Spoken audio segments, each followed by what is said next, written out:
ಎಲ್ಲ ಸ್ನೇಹಿತರಿಗೆ ತರಗತಿಗೆ ಸ್ವಾಗತ. ತರಗತಿ ಪ್ರಾರಂಭ ಮಾಡೋಕ್ಕಿಂತ ಮುಂಚಿತವಾಗಿ ನಮ್ಮ ಒಂದು ಯೂಟ್ಯೂಬ್ ಚಾನಲಿಗೆ ಸಬ್ಸ್ಕ್ರೈಬ್ ಆಗಿ, ಜೊತೆಗೆ ಪ್ರತಿನಿತ್ಯ ತರಗತಿಗಳನ್ನು ವೀಕ್ಷಿಸಿ ಅನ್ನುತ್ತಾ ಇವತ್ತಿನ ತರಗತಿಯನ್ನು ಪ್ರಾರಂಭ ಮಾಡ್ತಾ ಹೋಗ್ತೀನಿ. ಇವತ್ತಿನ ತರಗತಿ ಭಾರತದಲ್ಲಿ ಬ್ರಿಟಿಷ್ ಆಳ್ವಿಕೆಯ ಒಂದು ಪರಿಣಾಮಗಳ ಬಗ್ಗೆ ಈ ಒಂದು ತರಗತಿಯೊಳಗೆ ಚರ್ಚೆಯನ್ನು ಮಾಡ್ತಾ ಹೋಗ್ತೀನಿ. ಸದ್ಯಕ್ಕೆ ಈ ಒಂದು ತರಗತಿಯೊಳಗೆ ನಾಗರಿಕ ಸೇವೆಗಳು ಮತ್ತು ನ್ಯಾಯಾಂಗ ವ್ಯವಸ್ಥೆಯ ಬಗ್ಗೆ ಈ ಒಂದು ತರಗತಿಯೊಳಗೆ ಚರ್ಚೆಯನ್ನು ಮಾಡ್ತಾ ಹೋಗ್ತೀವಿ. ಇನ್ನುಳಿದಂಥ ಪರಿಣಾಮಗಳನ್ನು ಮುಂದಿನ ಒಂದು ತರಗತಿಯೊಳಗೆ ಚರ್ಚೆಯನ್ನು ಮಾಡ್ತಾ ಹೋಗ್ತೀವಿ. ಕೇವಲ ಈ ಒಂದು ತರಗತಿಯೊಳಗೆ ನಾಗರಿಕ ಸೇವೆಗಳು ಮತ್ತು ನ್ಯಾಯಾಂಗ ವ್ಯವಸ್ಥೆಯ ಬಗ್ಗೆ ತಿಳ್ಕೊಳ್ತಾ ಹೋಗೋಣ.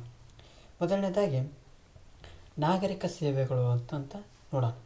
ಈ ನಾಗರಿಕ ಸೇವೆಗಳು ಅಂದರೆ ಏನಪ್ಪ ಅಂತ ಮೊದಲಿಗೆ ಕನ್ಫರ್ಮ್ ತಿಳ್ಕೊಬೇಕು.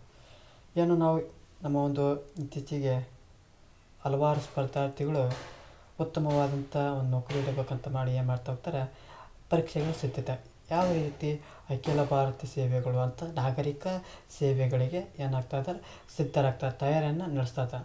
ಆ ಒಂದು ನಾಗರಿಕ ಸೇವೆಗಳು ಉದಾಹರಣೆಗೆ IAS, IPS ಮತ್ತು IFS ಈ ಒಂದು ರೀತಿಯ ಏನದು ಹುದ್ದೆಗಳಿಗೆ ಯಾವ ರೀತಿ ಈ ಒಂದು ಹುದ್ದೆಗಳು ಉದ್ಭವವಾದವು ಮತ್ತು ಯಾವ ರೀತಿ ತಮ್ಮ ಒಂದು ಏನದು ಸೇವೆಗಳು ನಮ್ಮ ಒಂದು ಭಾರತದಲ್ಲಿ ಕಾಣ್ತಾ ಹೋಗ್ತಾನನ್ನು ಈ ಒಂದು ತರಗತಿಯೊಳಗೆ ನೋಡ್ತಾ ಹೋಗ್ತೀವಿ. ಯಾವ ರೀತಿ ಪ್ರಾರಂಭ ಆತಪ್ಪ ಅಂದ್ರೆ, ಈ ಒಂದು ನಾಗರಿಕ ಸೇವೆಗಳನ್ನು ಯಾರು ಜಾರಿಗೆ ತರ್ತಾ ಹೋಗ್ತಾರಪ್ಪ ಅಂದ್ರೆ ಲಾರ್ಡ್ ಕಾರ್ನ್ವಾಲಿಸ್. ಯಾರು ಜಾರಿಗೆ ತರ್ತಾ ಹೋಗ್ತಾನಪ್ಪ ಅಂದ್ರೆ ಲಾರ್ಡ್ ಕಾರ್ನ್ವಾಲಿಸ್ ಏನು ಮಾಡ್ತಾ ಹೋಗ್ತಾನೆ, ಈ ನಾಗರಿಕ ಸೇವಾ ವ್ಯವಸ್ಥೆಯನ್ನು ಏನು ಮಾಡ್ತಾ ಹೋಗ್ತಾನೆ, ಆಡಳಿತದೊಳಗೆ ಏನು ಮಾಡ್ತಾ ಹೋಗ್ತಾನೆ, ಜಾರಿಗೆಯನ್ನು ತರ್ತಾ ಹೋಗ್ತಾನೆ. ಜೊತೆಗೆ ಈ ಒಂದು ಈಸ್ಟ್ ಇಂಡಿಯಾ ಕಂಪನಿಯು ಏನು ವ್ಯಾಪಾರ ನಡೆಸುವಂಥ ಸಲುವಾಗಿ ಆ ನೌಕರನನ್ನು ನೇಮಕ ಮಾಡಿಕೊಳ್ಳುವಂಥ ಪದ್ಧತಿಯನ್ನು ಏನು ಮಾಡ್ತಾ ಹೋಗ್ತಾನೆ, ಮೊದಲಿನಿಂದಲೂ ಏನು ಮಾಡ್ತಾಯಿತ್ತು, ಪಾಲಿಸ್ಕೊಂಡು ಬರ್ತಾಯಿತ್ತು. ಜೊತೆಗೆ ಆ ಕಂಪನಿಯು ಈ ನೌಕರರಿಗೆ ಖಾಸಗಿ ವ್ಯಾಪಾರ ಮಾಡಿಕೊಳ್ಳಲು ಅನುಮತಿಯನ್ನು ನೀಡ್ತಾಯಿತ್ತು. ಕೇವಲ ಒಂದು ಈಸ್ಟ್ ಇಂಡಿಯಾ ಕಂಪನಿಗೆ ಒಂದು ಏನು ಸೇವೆಯನ್ನು ಮಾಡೋದಲ್ಲದೆ ಆ ಕಂಪನಿಯ ಒಂದು ನೌಕರಿಗೆ ಏನು ಮಾಡ್ತಾ ಇತ್ತಪ್ಪ ಅಂದ್ರೆ ಖಾಸಗಿಯಾಗಿ ವ್ಯಾಪಾರ ಮಾಡಿಕೊಳ್ಳೋಕೆ ಏನು ಮಾಡಿತ್ತು, ಅನುಮತಿಯನ್ನು ಕೊಡ್ತಾ ಹೋಯಿತು. ಜೊತೆಗೆ ಈ ಒಂದು ಅವಕಾಶವನ್ನು ಬಳಸಿಕೊಂಡಂಥ ನೌಕರು ಏನು ಮಾಡ್ತಾ ಹೋಗ್ತಾರೆ, ಅನೈತಿಕ ಮಾರ್ಗಗಳಲ್ಲಿ ಏನು ಮಾಡ್ತಾ ಹೋಗ್ತಾರೆ, ಹಣ ಸಂಪಾದಿಸಿ ವಿಪರೀತ ಭ್ರಷ್ಟರಾಗಿಬಿಡ್ತಾರೆ. ಯಾಕೆ ಒಂದೇದು ಕೆಲಸ ಕೊಟ್ಟಾರವ್ರು, ಕೆಲಸ ಕೊಟ್ಟಿದ ಮೇಲೆ ಅವ್ರಿಗೊಂದು ಅನುಮತಿಯನ್ನು, ನೀವು ಸ್ವಂತ ಒಂದು ವ್ಯಾಪಾರ ಮಾಡೋಕ್ಕೆ ಏನು ಮಾಡಿದ್ರು, ಸ್ವಂತ ಒಂದು ವ್ಯಾಪಾರ ಮಾಡೋಕ್ಕೆ ಅನುಮತಿ ಕೊಟ್ಟಿದ್ರು. ಇದೇನು ಈ ಒಂದು ನೌಕರು ಏನು ಮಾಡಿಬಿಡ್ತಾರೆ, ಈ ಒಂದು ಖಾಸಗಿಯಾಗಿ ವ್ಯಾಪಾರ ಮಾಡೋದಿರ್ತತ್ತಲ್ಲ ಇದನ್ನು ಸ್ವಲ್ಪ ಉಪಯೋಗಿಸ್ಬಿಟ್ಟು ಅವ್ರು ಪೂರ್ತಿ ಏನು ಈಸ್ಟ್ ಇಂಡಿಯಾ ಕಂಪನಿ ಏನು ವ್ಯಾಪಾರ ಮಾಡ್ತಾರೆ ಆ ಎಲ್ಲ ಒಂದು ವ್ಯಾಪಾರಗಳನ್ನು ಅನೈತಿಕ ಮಾರ್ಗಗಳಲ್ಲಿ ಏನು ಮಾಡ್ತಾ ಹೋಗ್ತಾರೆ, ಹಣವನ್ನು ಸಂಪಾದಿಸಿ ಕಡು ಭ್ರಷ್ಟರಾಗ್ತಾರೆ. ಯಾರು ಈ ಒಂದು ನೌಕರು. ಅದನ್ನು ತಡೆಯುವಂಥ ಸಲುವಾಗಿ ಏನು ಮಾಡ್ತಾ ಹೋಗ್ತಾರೆ, ಈ ಒಂದು ಇಂಗ್ಲೆಂಡಿನ ಸರ್ಕಾರವು 1773 ಏನು ಮಾಡ್ತಾ ಹೋಗ್ತೈತಿ, ರೆಗ್ಯುಲೇಟಿಂಗ್ ಕಾಯ್ದೆ ಅಂತಂದು ಜಾರಿಗೆ ತರ್ತಾ ಹೋಗ್ತಾರೆ. ಯಾಕಪ್ಪ ಅಂದ್ರೆ ವಿಪರೀತ ಕಂಪನಿ ಒಂದೇದು ಲಾಸ್ ಆಕೈತೆ. ಯಾಕಂತಪ್ಪ ಅಂದ್ರೆ ಇವರೇ ಹಣವನ್ನು ಸಂಪಾದನೆ ಮಾಡಿ ತಮ್ಮಷ್ಟು ಶ್ರೀಮಂತ ಆಗಿಬಿಡ್ತಾರೆ. ಇದನ್ನು ಕಂಡಂತೆ ಇಂಗ್ಲೆಂಡ್ ಸರ್ಕಾರ ಏನು ಮಾಡ್ತಾ ಹೋಗ್ತೈತಿ, 1773 ರೆಗ್ಯುಲೇಟಿಂಗ್ ಕಾಯ್ದೆಯನ್ನು ಜಾರಿಗೆ ತರ್ತಾ ಹೋಗ್ತೈತಿ. ಈ ಕಾಯ್ದೆ ಹೆಸರು ಸೂಚಿಸುವಂತೆ ಏನು ಮಾಡ್ತಾ ಹೋಗ್ತೈತಪ್ಪ ಅಂದ್ರೆ ನಿಯಂತ್ರಣವನ್ನು ಏರ್ತಾ ಹೋಗ್ತೈತಿ. ಯಾವುದಕ್ಕೆ, ಈಸ್ಟ್ ಇಂಡಿಯಾ ಕಂಪನಿ ಮೇಲೆ ತನ್ನದೇ ಆದಂಥ ನಿಯಂತ್ರಣವನ್ನು ಹೊಂದ್ತಾ ಹೋಗ್ತೈತಿ. ಯಾವಾಗ ಈ ಒಂದು 1800 ಈ ನಾಗರಿಕ ಸೇವೆಗೆ ಸೇರಬಯಸುವವರಿಗೆ ಏನು ಮಾಡ್ತಾ ಹೋಗ್ತಾರೆ, ಈ ಕಾರ್ನ್ವಾಲಿಸ್ ಏನು ಮಾಡ್ತಾ ಹೋಗ್ತಾನೆ, ಶಿಕ್ಷಣವನ್ನು ನೀಡೋಕೆ ಏನು ಮಾಡ್ತಾ ಹೋಗ್ತಾನೆ, ಕಲ್ಕತ್ತಾದೊಳಗೆ ಕಲ್ಕತ್ತಾದೊಳಗೆ ಫೋರ್ಟ್ ವಿಲಿಯಮ್ ತ್ಯಾಕ್ ಏನು ಮಾಡ್ತಾ ಹೋಗ್ತಾನೆ, ಕಾಲೇಜನ್ನು ಸ್ಥಾಪನೆ ಮಾಡ್ತಾ ಹೋಗ್ತಾನೆ. ಯಾರು, ಕಾರ್ನ್ವಾಲಿಸ್. ಜಾರಿಗೆ ತಂದರೆ ಅವರು ಕಾರ್ನ್ವಾಲಿಸ್. ಯಾವುದು ನಾಗರಿಕ ಸೇವೆಗಳನ್ನು ಯಾರು ಜಾರಿಗೆ ತಂದಾರಪ್ಪ ಅಂದ್ರೆ ಲಾರ್ಡ್ ಕಾರ್ನ್ವಾಲಿಸ್ ತರ್ತಾ ಹೋಗ್ತಾನೆ. ಈ ಒಂದು 1800 ಏನು ಮಾಡ್ತಾ ಹೋಗ್ತಾನೆ, ನಾಗರಿಕ ಸೇವೆಗೆ ಸೇರಬಯಸುವವರಿಗೆ ಏನು ಮಾಡ್ತಾ ಹೋಗ್ತಾನೆ, ಶಿಕ್ಷಣವನ್ನು ನೀಡೋಕೆ ಏನು ಮಾಡ್ತಾ ಹೋಗ್ತಾನೆ, ಕಲ್ಕತ್ತಾದಲ್ಲಿ ಫೋರ್ಟ್ ವಿಲಿಯಮ್ನಲ್ಲಿ ಒಂದು ಕಾಲೇಜನ್ನು ಸ್ಥಾಪನೆ ಮಾಡ್ತಾ ಹೋಗ್ತಾನೆ. ಆದರೆ ಈ ಒಂದು ಯಾರು ಕಾರ್ನ್ವಾಲಿಸ್ ಕಲ್ಕತ್ತಾದಲ್ಲಿ ಫೋರ್ಟ್ ವಿಲಿಯಮ್ ಕಾಲೇಜನ್ನು ಸ್ಥಾಪನೆ ಮಾಡಿದ ನಂತರ, ಆದರೆ ಈ ಒಂದು ಈಸ್ಟ್ ಇಂಡಿಯಾ ಕಂಪನಿ ಏನು ಮಾಡ್ತಿದ್ರು ಅಂದರೆ ಈಸ್ಟ್ ಇಂಡಿಯಾ ಕಂಪನಿಯ ನಿರ್ದೇಶಕರು ಏನು ಡೈರೆಕ್ಟರ್ ಅಂತ ಹೇಳ್ತಾವಲ್ಲ, ಅವರು ಈ ಒಂದು ಕಾರ್ನ್ವಾಲಿಸ್ ಜಾರಿಗೆ ತಂದದ್ದನ್ನು ನೋಡಿ ಅವ್ರು ಏನು ಮಾಡ್ತಾ ಹೋಗಂಗಲ್ಲಪ್ಪ ಅಂದ್ರೆ ಬೆಂಬಲವನ್ನು ಕೊಡ್ತಾ ಇಲ್ಲ. ಯಾಕಪ್ಪ ಅಂದ್ರೆ ಅವ್ರದ್ದೊಂದು ಉದ್ದೇಶನೇ ಬೇರೆ ಆಗಿತ್ತು. ಯಾಕಪ್ಪ ಅಂದ್ರೆ ಕೊಡಬಾರ್ದು ಅನ್ನೋದು ಒಂದು ಉದ್ದೇಶ. ಯಾಕಂದ್ರೆ ಕೆಳಮಟ್ಟದ ಒಂದು ಹುದ್ದೆಗಳನ್ನ ಕೊಡ್ತಾ ಹೋಗ್ತಾ ಇದ್ರು. ಯಾರಿಗೆ? ಭಾರತೀಯರಿಗೆ ಕೆಳಮಟ್ಟದಲ್ಲಿರುವಂಥ ಹುದ್ದೆಗಳನ್ನ ಕೊಡ್ತಾ ಇತ್ತು. ಯಾವುದೇ ಕಾರಣಕ್ಕೂ ಉನ್ನತ ಮಟ್ಟದ ಒಂದು ಹುದ್ದೆಗಳನ್ನ ಕೊಡ್ತಾ ಇತ್ತಿಲ್ಲ. ಅವಾಗ ಕಾರ್ನ್ವಾಲಿಸ್ ಏನು ಮಾಡ್ತಾ ಹೋಗ್ತಾನೆ, ಆ ಒಂದು ನಾಗರಿಕ ಸೇವೆ ಬಯಸೋರಿಗೆ ಒಂದು ಏನು ಕಾಲೇಜ್ ಓಪನ್ ಮಾಡ್ತಾ ಹೋಗ್ತಾನೆ. ಅಲ್ಲಿ ಕಲ್ಕತ್ತಾದಲ್ಲಿ ಫೋರ್ಟ್ ವಿಲಿಯಂ ಕಾಲೇಜನ್ನು. ಆದರೆ ಈಸ್ಟ್ ಇಂಡಿಯಾ ಕಂಪನಿಯ ಏನು ನಿರ್ದೇಶಕರಾದಲ್ಲ, ಇದಕ್ಕೆ ಏನು ಮಾಡ್ತಾ ಹೋಗ್ತಿದ್ದಲ್ಲಪ್ಪ ಅಂದ್ರೆ ಬೆಂಬಲವನ್ನು ನೀಡ್ತಾ ಇತ್ತಿತ್ತಲ್ಲ. ಇದರ ಒಂದು ಪರಿಣಾಮವಾಗಿ ಏನಾಗ್ತೈತಪ್ಪ ಅಂದರೆ 1853ರವರೆಗೆ ನಾಗರಿಕ ಸೇವೆಯ ಎಲ್ಲ ನೇಮಕಾತಿಗಳನ್ನು ಈಸ್ಟ್ ಇಂಡಿಯಾ ಕಂಪನಿಯ ನಿರ್ದೇಶಕರು ಮಾಡ್ತಾ ಹೋಗ್ತಾರೆ. ಯಾವಾಗ ಕಾರ್ನ್ವಾಲಿಸ್ 1800 ಒಳಗೆ ಈ ಒಂದು ಕಾಲೇಜು ಸ್ಥಾಪನೆ ಮಾಡಿದಂಥ ಸಂದರ್ಭದಲ್ಲಿ ಈ ನಿರ್ದೇಶಕರು ಬೆಂಬಲ ಕೊಡೋಂಗಿಲ್ಲ. ಇದರ ಪರಿಣಾಮ ಎಫೆಕ್ಟ್ ಏನಾಗ್ತೈತಪ್ಪ ಅಂದ್ರೆ 1853 ಮಟ್ಟ ಅಂದ್ರೆ 53 ವರ್ಷಗಳ ಕಾಲ ಈ ನಾಗರಿಕ ಸೇವೆ ಎಲ್ಲ ನೇಮಕಾತಿಗಳನ್ನ ಯಾರು ನೇಮಕ ಮಾಡ್ತಾರಪ್ಪ ಅಂದರೆ ಈ ಈಸ್ಟ್ ಇಂಡಿಯಾ ಕಂಪನಿ ನಿರ್ದೇಶಕರನ್ನು ನೇಮಕಾತಿ ಮಾಡ್ತಾ ಹೋಗ್ತಾರೆ. ಯಾವಾಗ 1853ರ ನಂತರ ಏನಾಗ್ತೈತಪ್ಪ ಅಂದ್ರೆ ಈ ನಾಗರಿಕ ಸೇವೆಗೆ ಮಾಡುವಂಥ ಎಲ್ಲ ನೇಮಕಾತಿಗಳು ಸ್ಪರ್ಧಾತ್ಮಕ ಪರೀಕ್ಷೆಗಳ ಮೂಲಕವೇ ಆಗಬೇಕೆಂದು ತೀರ್ಮಾನಕಾತಿ. ಈ 1853ಕ್ಕಿಂತ ಮುಂಚೆ ಯಾರು ನೇಮಕಾತಿ ಮಾಡ್ತಿದ್ರಪ್ಪ ಅಂದ್ರೆ ಈಸ್ಟ್ ಇಂಡಿಯಾ ಕಂಪನಿ ನಿರ್ದೇಶಕರು ನೇಮಕಾತಿ ಮಾಡ್ತಾಯಿದ್ರು. ಯಾವಾಗ? 1853 ಪೂರ್ವದಲ್ಲಿ. ತದನಂತರದಲ್ಲಿ 1853 ನಂತರ ಏನಾಗತ್ತೆ ಅಂದರೆ ಈ ನಾಗರಿಕ ಸೇವೆಗೆ ಮಾಡುವಂಥ ಎಲ್ಲ ನೇಮಕಾತಿಗಳು ಸ್ಪರ್ಧಾತ್ಮಕ ಪರೀಕ್ಷೆಗಳ ಮೂಲಕ ಆಗ್ಬೇಕಂತಂದು ತೀರ್ಮಾನಕಾತಿ. ಇದರಿಂದ ಏನಾಗ್ತೈತಿ, ಭಾರತೀಯರಿಗೆ ಏನು ಹೆಚ್ಚಿನ ಪ್ರಯೋಗ ಆಗಲಿಲ್ಲ. ಯಾಕಪ್ಪ ಅಂದ್ರೆ ಈ ಒಂದು ಜೊತೆಗಿರುವಂಥ ಬ್ರಿಟಿಷರು ಭಾರತೀಯರ ಒಂದು ಸಾಮರ್ಥ್ಯವನ್ನು ಅನುಮಾನಿಸಿ ನೋಡ್ತಾ ಇದ್ರು. ಇವ್ರು ಇವರು ಪರೀಕ್ಷೆ ಬರೆದು ಎಲ್ಲಿ ಪಾಸ್ ಆಕಾರ ಲೆಕ್ಕಕ್ಕೆ ಏನು ಡೌಟ್ನ್ಯಾಗ ನೋಡ್ಯಾರ ನಮ್ಮನ್ನು. ಅದಕ್ಕೆ ಹೇಳ್ತಾನೆ ಕಾರ್ನ್ವಾಲಿಸ್ ಒಂದು ಏನು ಹೇಳ್ತಾನಪ್ಪ ಅಂದ್ರೆ ಹಿಂದೂಸ್ತಾನದಲ್ಲಿರುವಂಥ ಪ್ರತಿಯೊಬ್ಬ ಮೂಲ ನಿವಾಸಿಯು ಭ್ರಷ್ಟ ಅಂತ ಹೇಳ್ತಾ ಹೋಗ್ತಾನೆ. ಅಂದರೆ ಅಷ್ಟರ ಮಟ್ಟಿಗೆ ಭಾರತೀಯರನ್ನು ಕಡೆಗಣಿಸಾಗಿ ನೋಡ್ತಾ ಇದ್ರು ಯಾರು? ಬ್ರಿಟಿಷರು. ಅದಕ್ಕೆ ಹೇಳ್ತಾನೆ ಕಾರ್ನ್ವಾಲಿಸ್ ಏನಂತ ಹೇಳ್ತಾನೆ, ಹಿಂದೂಸ್ತಾನದಲ್ಲಿರುವಂಥ ಪ್ರತಿಯೊಬ್ಬ ಮೂಲ ನಿವಾಸಿಯು ಭ್ರಷ್ಟ ಅಂತ ಹೇಳ್ತಾ ಹೋಗ್ತಾರೆ. ನಮ್ಮ ದುರದೃಷ್ಟಿ ಏನಪ್ಪ ಅಂದ್ರೆ ಸ್ಪರ್ಧಾತ್ಮಕ ಪರೀಕ್ಷೆಯೊಳಗೆ ಇದೇ ವಾಕ್ಯವನ್ನು ಯಾರು ಹೇಳಿದ್ರು ಅಂತ ಕೇಳ್ತಾರೆ. ಉಲ್ಟಾಪಲ್ಟ ನಮ್ಮ ದೇಶದೊಳಗೆ ಏನು ಈ ವಾಕ್ಯವನ್ನು ಯಾರು ಹೇಳಿದ್ರು ಅಂತ ಕೇಳ್ತಾ ಹೋಗ್ತಾರೆ. ನಾವು ಏನು ಮಾಡೋಕ್ಕಾಗಲ್ಲ. ಪರೀಕ್ಷಾ ದೃಷ್ಟಿಯಿಂದ, ನೇಮಕಾತಿ ಆಗೋ ದೃಷ್ಟಿಯಿಂದ ಈ ಒಂದು ಹಿಂದೂಸ್ತಾನದಲ್ಲಿರುವ ಪ್ರತಿಯೊಬ್ಬ ಮೂಲ ನಿವಾಸಿ ಭ್ರಷ್ಟ ಯಾರು ಹೇಳ್ಯಾರಪ್ಪ ಅಂದ್ರೆ ಕಾರ್ನ್ವಾಲಿಸ್. ಇಂಥ ಒಂದು ವ್ಯಾಖ್ಯೆಗಳನ್ನು ಏನು ಮಾಡ್ತಾ ಹೋಗ್ಬೇಕು, ತೆಗೆದು ಹಾಕ್ಸಾಬಿಟ್ಟು ಮತ್ತಷ್ಟು ನಮಗೇನು ಮಾಡ್ತಾ ಇದ್ದಾರೆ, ಏನದು ಮುಳ್ಳು ಚುಚ್ಚುತ್ತಾ ಅಂತಾರಲ್ಲ ಆ ರೀತಿ ಮಾಡ್ತಾ ಇದ್ದಾರೆ. ಏನು ಮಾಡೋಕ್ಕಾಗಲ್ಲ. ಇದರಿಂದ ಕೆಳದರ್ಜೆಯ ಒಂದು ಉದ್ಯೋಗಗಳನ್ನು ಏನು ಮಾಡ್ತಾಯಿದ್ರು, ಭಾರತೀಯರಿಗೆ ನೀಡ್ತಾಯಿದ್ರು. ಅಂದ್ರೆ ಈ ಒಂದು ಏನದು ಸ್ಪರ್ಧಾತ್ಮಕ ಪರೀಕ್ಷೆಗಳ ಮೂಲಕ ಈ ಒಂದು ನೇಮಕಾತಿಗಳನ್ನ ಮಾಡ್ಬೇಕಂತ ಅಂದ್ಕೊಂಡ್ರೆ ಯಾವಾಗ 1853 ಒಳಗೆ. ಅವಾಗ ಏನಾಗ್ತೈತಿ, ಕೆಳದರ್ಜೆಯ ಒಂದು ಉದ್ಯೋಗಗಳನ್ನು ಏನು ಮಾಡ್ತಾಯಿದ್ರು, ಭಾರತೀಯರಿಗೆ ಕೊಡ್ತಾ ಹೋಗ್ತಿದ್ರು. ಮತ್ತೆ ಹೇಳ್ತಾ ಹೋಗ್ತೇನೆ, ಪರೀಕ್ಷೆಯಲ್ಲಿ ಈ ಒಂದು ವ್ಯಾಖ್ಯೆ ಫುಲ್ ಇಂಪಾರ್ಟೆಂಟ್ ಆಗ್ತೈತೆ. ಮತ್ತೆ ಮುಂದುವರೆದು ನೋಡ್ತಾ ಹೋಗೋಣ. ಈ ಒಂದು ಚಿತ್ರದ ಮೂಲಕ ಏನು ಮಾಡ್ತಾ ಹೋಗೋಣ, ಒಂದು ಚರ್ಚೆಯನ್ನು ಮಾಡ್ತಾ ಹೋಗೋಣ. ಈ ಭಾರತದಲ್ಲಿ ಏನು ನಾಗರಿಕ ಸೇವೆಗಳು ಯಾವ ರೀತಿ ಬಂತಪ್ಪ ಅಂದ್ರೆ, ಮೊದಲನೇದಾಗಿ ಈ ಜಾರಿಗೆ ಯಾರು ತರ್ತಾರಪ್ಪ ಅಂದ್ರೆ ಲಾರ್ಡ್ ಕಾರ್ನ್ವಾಲಿಸ್ ಜಾರಿಗೆ ತರ್ತಾ ಹೋಗ್ತಾನೆ. ಯಾರು? ಲಾರ್ಡ್ ಕಾರ್ನ್ವಾಲಿಸ್ ಏನು ಮಾಡ್ತಾ ಹೋಗ್ತಾನೆ, ಈ ನಾಗರಿಕ ಸೇವೆಗಳನ್ನು ಏನು ಮಾಡ್ತಾ ಹೋಗ್ತಾನೆ, ಜಾರಿಗೆಯನ್ನು ತರ್ತಾ ಹೋಗ್ತಾನೆ. ಈ ಒಂದು ಜಾರಿಗೆ ತಂದಂಥ ಸಂದರ್ಭದೊಳಗೆ ಏನಾಗ್ತೈತಪ್ಪ ಅಂದ್ರೆ 1800 ಒಳಗೆ ಮಾಡ್ತಾ ಹೋಗ್ತಾನೆ, ಕಲ್ಕತ್ತಾದ ಬಳಿ ಫೋರ್ಟ್ ವಿಲಿಯಂನಲ್ಲಿ ಒಂದು ಕಾಲೇಜನ್ನು ತರ್ತಾನೆ. ಯಾವುದಕ್ಕಪ್ಪ ಅಂದ್ರೆ ಈ ಅಖಿಲ ಭಾರತ ಸೇವೆಗಳ ಸೇರುವಂಥ ಬಯಸುವವರಿಗೆ ಶಿಕ್ಷಣ ನೀಡೋಕ್ಕಂತ ಕಲ್ಕತ್ತಾ ಬಳಿ ಇರುವಂಥ ಫೋರ್ಟ್ ವಿಲಿಯಂ ಕಾಲೇಜನ್ನು ಸ್ಥಾಪನೆ ಮಾಡ್ತಾರೆ. ಇದನ್ನು ವಿರೋಧಿಸಿದಂಥ ಯಾರು? ಈ ವಿರೋಧಿಸಿದಂಥ ಈ ಡೈರೆಕ್ಟ್ರುಗಳು ಯಾರು, ನಿರ್ದೇಶಕರು ಏನು ಮಾಡ್ತಾ ಹೋಗ್ತಾರೆ, ಅವನಿಗೆ ಬೆಂಬಲ ಕೊಡೋಂಗಲ್ಲ. ಬೆಂಬಲ ಕೊಡಲಿಲ್ಲಕ್ಕೆ ಏನು ಮಾಡ್ತಾ ಹೋಗ್ತಾರೆ, ಬೆಂಬಲ ಕೊಡಲಿಲ್ಲಕ್ಕೆ 1800 ಹಿಡಿದು 1853 ಮಟ್ಟನೂ ಏನು ಮಾಡ್ತಾ ಹೋಗ್ತಾರಪ್ಪ ಅಂದ್ರೆ ಈ ಒಂದು ಅಖಿಲ ಭಾರತೀಯ ಸೇವೆಗಳನ್ನು ಯಾರು ನೇಮಕಾತಿ ಮಾಡ್ತಾರಪ್ಪ ಅಂದ್ರೆ ಈ ಡೈರೆಕ್ಟ್ರ್ ನೇಮಕಾತಿ ಮಾಡ್ತಾ ಹೋಗ್ತಾರೆ. ತದನಂತರದಲ್ಲಿ ಈ 1853 ನಂತರದಲ್ಲಿ ಈ ಒಂದು ಅಖಿಲ ಭಾರತ ಈ ಅಖಿಲ ಭಾರತ ಸೇವೆಗಳಿಗೆ ಸೇರ್ಬೇಕಪ್ಪ ಅಂದ್ರೆ ಸ್ಪರ್ಧಾತ್ಮಕ ಪರೀಕ್ಷೆಗಳ ಮೂಲಕ ಏನು ಮಾಡ್ತಾ ಹೋಗ್ಬೇಕು, ಸೇರ್ತಾ ಹೋಗ್ಬೋದು ಅನ್ನೋದು ಈ ಒಂದು ನಾಗರಿಕ ಸೇವೆಗಳ ಒಂದು ಮಾಹಿತಿ ಆಗ್ತದೆ. ಇದೆಷ್ಟೇನಪ್ಪ ಅಂದ್ರೆ ನಾಗರಿಕ ಸೇವೆಗಳ ಬಗ್ಗೆ ಮಾಹಿತಿ ಆಗ್ತದೆ. ಮುಂದುವರೆದು ನೋಡ್ತಾ ಹೋಗೋಣ. ನ್ಯಾಯಾಂಗ ವ್ಯವಸ್ಥೆಯ ಬಗ್ಗೆ ನೋಡ್ತಾ ಹೋಗೋಣ. ನ್ಯಾಯಾಂಗ ವ್ಯವಸ್ಥೆಯೊಳಗೆ ಏನಪ್ಪ ಅಂದ್ರೆ ಯಾವ ರೀತಿ ಇತ್ತು ಅನ್ನೋದನ್ನು ನೋಡ್ತಾ ಹೋಗೋಣ.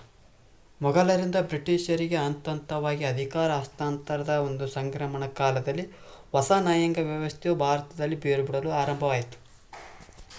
ಯಾವಾಗ ಒಂದು ಈ ಬ್ರಿಟಿಷರು ತಮ್ಮ ಒಂದು ಬುನಾದಿ ಆಗ್ತಾರಪ್ಪ ಅಂದ್ರೆ ಮೊದಲನೇದಾಗಿ ಈ ಮರಾಠರನ್ನು ಏನು ಮಾಡ್ತಾ ಹೋಗ್ತಾರೆ, ಸದೆಬಡ್ತಾ ಹೋಗ್ತಾರೆ. ಕೊನೆಗೆ ಒಂದು ಉಳಿದತ್ತು ಸಹ ಯಾವುದು ರಾಜಮನೆತನ ಮೊಘಲರು. ಈ ಒಂದು ಮೊಘಲರು ಏನು ಮಾಡ್ತಾ ಹೋಗ್ತಾರೆ, ಎಷ್ಟು ಯುದ್ಧಗಳನ್ನು ಆಡ್ತಾರೆ ಅಷ್ಟು ಯುದ್ಧಗಳನ್ನು ಸೋಲ್ತಾ ಹೋಗ್ತಾರೆ.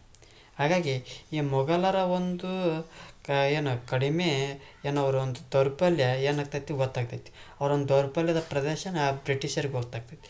ಹಾಗಾಗಿ ಏನು ಮಾಡ್ತಾ ಹೋಗ್ತಾರೆ, ಆ ಒಂದು ಮೊಘಲರಿಂದ ಏನು ಮಾಡ್ತಾ ಹೋಗ್ತಾರೆ, ಆ ಒಂದು ಮೊಘಲರ ಇರುವಂಥ ಅಧಿಕಾರವನ್ನು ಬ್ರಿಟಿಷರು ಏನು ಮಾಡ್ತಾ ಹೋಗ್ತಾರೆ, ಹಂತವಾಗಿ ಏನು ಮಾಡ್ತಾ ಹೋಗ್ತಾರೆ, ಕಸ್ಕೊಳಕ್ಕೆ ಹೋಗ್ತಾರೆ. ಅಂದ್ರೆ ಆ ಒಂದು ಅಧಿಕಾರ ಬಂದಂಥ ಸಂದರ್ಭದೊಳಗೆ ಏನು ಮಾಡ್ತಾ ಹೋಗ್ತಾರೆ, ಇಲ್ಲಿ ಏನು ಮಾಡಬೇಕು, ಒಂದು ಹೊಸ ನ್ಯಾಯಾಂಗ ವ್ಯವಸ್ಥೆಯನ್ನು ಜಾರಿಗೆ ತರಬೇಕು. ಯಾಕಂದ್ರೆ ಒಟ್ಟಾರೆಯಾಗಿ ಪ್ರದೇಶ ಯಾರ ಕೈಗೈತಿ, ಬ್ರಿಟಿಷರ ಕೈಗೈತಿ. ಇಲ್ಲಿ ಬ್ರಿಟಿಷರು ಏನು ಮಾಡ್ತಾ ಹೋಗ್ತಾರೆ, ಇಲ್ಲಿ ಒಂದು ಉತ್ತಮವಾದಂಥ ನ್ಯಾಯಾಂಗ ವ್ಯವಸ್ಥೆ ಇರ್ಬೇಕಂತಂದು ಅವರು ಏನು ಮಾಡ್ತಾ ಹೋಗ್ತಾರೆ, ಹೊಸ ನ್ಯಾಯಾಂಗ ವ್ಯವಸ್ಥೆಯನ್ನು ಭಾರತದಲ್ಲಿ ಬೆಳೆಯೋಕ್ಕೆ ಆರಂಭ ಮಾಡ್ತಾ ಹೋಗ್ತಾರೆ. ಯಾವಾಗಪ್ಪ ಅಂದ್ರೆ ಈ 1764 ಒಂದು ಕದನ ನಡಿತೈತಿ. ಯಾವುದು, ಬಕ್ಸರ್ ಕದನ ನಡಿತೈತಿ. ಈ ಬಕ್ಸರ್ ಕದನದ ನಂತರ ಏನಾಗ್ತೈತಿ, ಮೊಘಲ್ ಚಕ್ರವರ್ತಿ ಯಾರು ಇರ್ತಾನೆ, 2ನೇ ಶಾ ಆಲಮ್ನ ಏನು ಮಾಡ್ತಾ ಹೋಗ್ತಾನೆ, ದಿವಾನಿ ಹಕ್ಕನ್ನು ಯಾರಿಗೆ ಕೊಡ್ತಾನೆ, ಬ್ರಿಟಿಷರಿಗೆ ಕೊಟ್ಟುಬಿಡ್ತಾನೆ. ಅವರು ಬ್ರಿಟಿಷರು ಒಂದಲ್ಲ ಎರಡಲ್ಲ ಮತ್ತು ಬಂಗಾಳದಲ್ಲಿ ಆಡಳಿತ ಪದ್ಧತಿ ಜಾರಿಗೆ ತರ್ತಾ ಹೋಗ್ತಾರೆ. ಅಂದ್ರೆ ಸರ್ಕಾರ, 2 ರೀತಿಯ ಸರ್ಕಾರಗಳು ಬರ್ತವೆ. ಯಾರ್ದು, ಆ ಒಂದು ಮೊಘಲರದೊಂದು ಸರ್ಕಾರ, ಬ್ರಿಟಿಷರದೊಂದು ಸರ್ಕಾರ. ಜೊತೆಗೆ ಈ ಒಂದು ಇದರ ಪ್ರಕಾರ ಏನಾಗ್ತದಪ್ಪ ಅಂದ್ರೆ ಕಂದಾಯ ವಸೂಲಿ, ನಾಗರಿಕ ಮತ್ತು ಅಪರಾಧ ನ್ಯಾಯ ನಿರ್ವಹಣಾ ವ್ಯವಸ್ಥೆಯನ್ನು ಭಾರತೀಯ ಅಧಿಕಾರಿಗಳಿಗೆ ನೀಡ್ತಾಯಿದ್ರು. ಅಂದ್ರೆ ಕಂದಾಯ ವಸೂಲಿ ಮಾಡೋದು ಮತ್ತು ನಾಗರಿಕ ಅಪರಾಧ ಮತ್ತು ನ್ಯಾಯ ನಿರ್ವಹಣೆ ವ್ಯವಸ್ಥೆ ಯಾರಿಗೆ ಕೊಡ್ತಿತ್ತಪ್ಪ ಅಂದ್ರೆ ಈ ಭಾರತೀಯ ಅಧಿಕಾರಿಗಳು ನೀಡ್ತಾಯಿದ್ರು.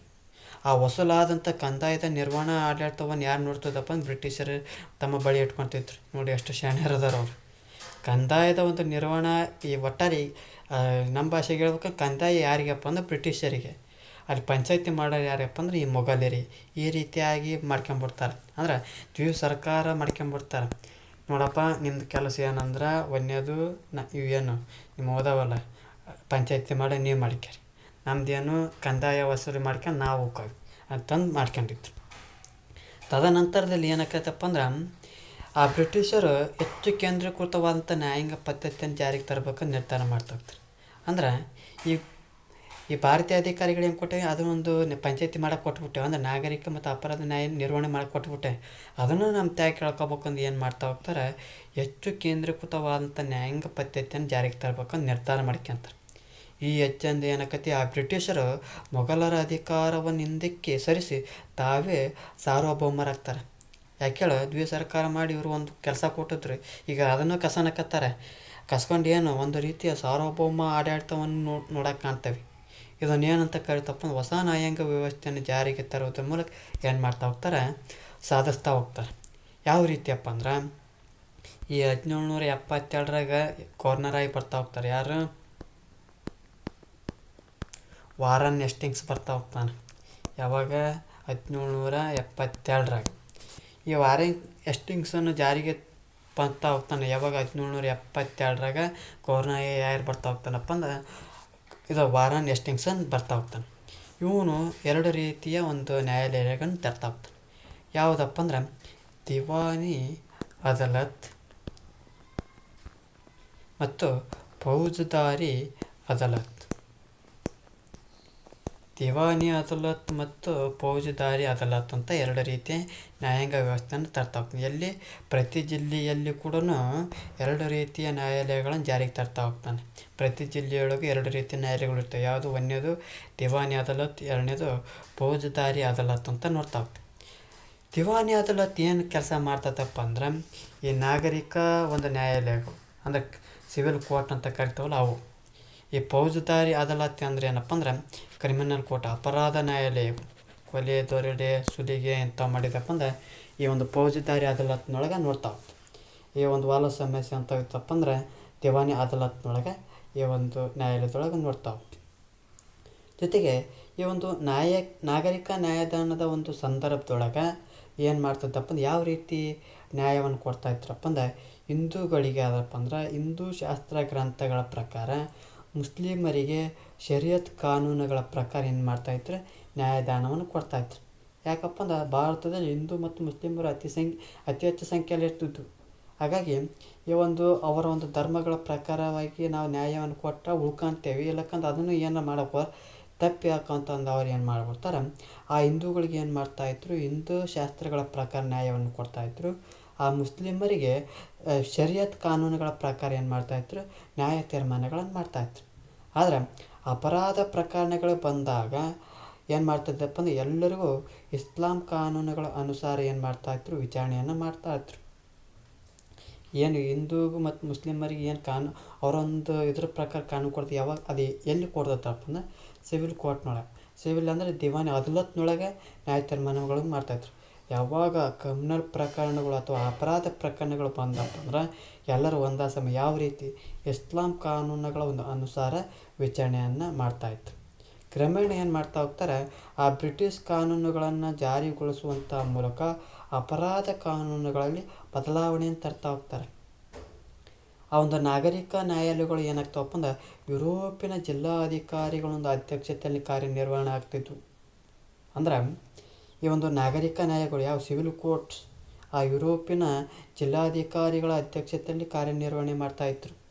ಅಪರಾಧ ನ್ಯಾಯಾಲಯಗಳು ಯಾರ ಅಧೀನದಲ್ಲಿದ್ದವಪ್ಪ ಅಂದ್ರೆ ಕಾಜಿಗಳ ಅಧೀನದಲ್ಲಿದ್ದರೂ ಕೂಡ ಯುರೋಪಿಯನ್ನರ ಮೇಲ್ವಿಚಾರಣೆಯಲ್ಲಿಯೇ ಕಾರ್ಯನಿರ್ವಹಣೆ ಮಾಡ್ತಾಯಿದ್ರು. ಅಂದ್ರೆ ಇವು ಕೂಡ ಒಂದು ರೀತಿಯ ಯುರೋಪಿಯನ್ನರ ಮೇಲ್ವಿಚಾರಣೆಯಲ್ಲೇ ನಡ್ತಾಯಿದ್ರು. ಅಂದರೆ ಇಲ್ಲಿ ಅಪರಾಧ ನ್ಯಾಯಾಲಯಗಳಲ್ಲಿ ಕಾಜಿಗಳು ಇದ್ದರೂ ಕೂಡ ಅಲ್ಲಿ ಯಾರ ಮೇಲ್ವಿಚಾರಣೆಯಲ್ಲಿ ನಡ್ತಿತ್ತಪ್ಪ ಅಂದ್ರೆ ಆ ಯುರೋಪಿಯನ್ನರ ಮೇಲ್ವಿಚಾರಣೆಯಲ್ಲಿ ನಡ್ತಾ ಇರೋದನ್ನು ಕಾಣ್ತಾ ಹೋಗ್ತೀವಿ.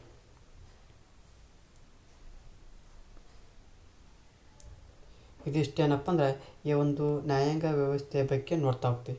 ಯಾವನಪ್ಪ ಅಂದ್ರೆ ಈ 1772 ಗವರ್ನರ್ ಬರ್ತಾ ಹೋಗ್ತಾನೆ, ಯಾರು ವಾರನ್ ಹೇಸ್ಟಿಂಗ್ಸ್ ಬರ್ತಾ ಹೋಗ್ತಾನೆ. ಇವ ಏನು ಮಾಡ್ತಾನೆ, ಪ್ರತಿ ಜಿಲ್ಲೆಗೂ 2 ನ್ಯಾಯಾಲಯಗಳನ್ನು ಜಾರಿಗೆ ತರ್ತಾ ಹೋಗ್ತಾನೆ. ಒಂದು ದಿವಾನಿ ಅದಾಲತ್ತು, ಇನ್ನೊಂದು ಫೌಜದಾರಿ ಅದಾಲತ್. ಇದು ಸಿವಿಲ್ ಕೋರ್ಟ್ ಆಗ್ತೈತಿ, ಇದು ಕ್ರಿಮಿನಲ್ ಕೋರ್ಟ್ ಆಗ್ತೈತಿ. ಈ ಒಂದು ಸಿವಿಲ್ ಕೋರ್ಟ್ನ ಏನು ಮಾಡ್ತಾಯಿದ್ರಪ್ಪ ಅಂದ್ರೆ ಹಿಂದೂಗಳಿಗೆ ಹಿಂದೂ ಶಾಸ್ತ್ರಗಳ ಪ್ರಕಾರ ಮತ್ತು ಮುಸ್ಲಿಮರಿಗೆ ಏನದು ವರ್ಷದ ಕಾನೂನುಗಳ ಪ್ರಕಾರ ಏನು ಮಾಡ್ತಾಯಿದ್ರು ನ್ಯಾಯ ತೀರ್ಮಾನವನ್ನು ಮಾಡ್ತಾಯಿತ್ತು. ಆದರೆ ಅಪರಾಧ ಪ್ರಕರಣಗಳು ಏನು ಮಾಡ್ತಾಯಿತ್ತಪ್ಪ ಅಂದ್ರೆ ಎಲ್ಲರಿಗೂ ಸರಿಸಮಾನವಾಗಿ ಇಸ್ಲಾಂ ಅನ್ವಯ ಏನು ಮಾಡ್ತಾಯಿದ್ರು ನ್ಯಾಯ ತೀರ್ಮಾನಗಳನ್ನು ಮಾಡ್ತಾಯಿದ್ರು.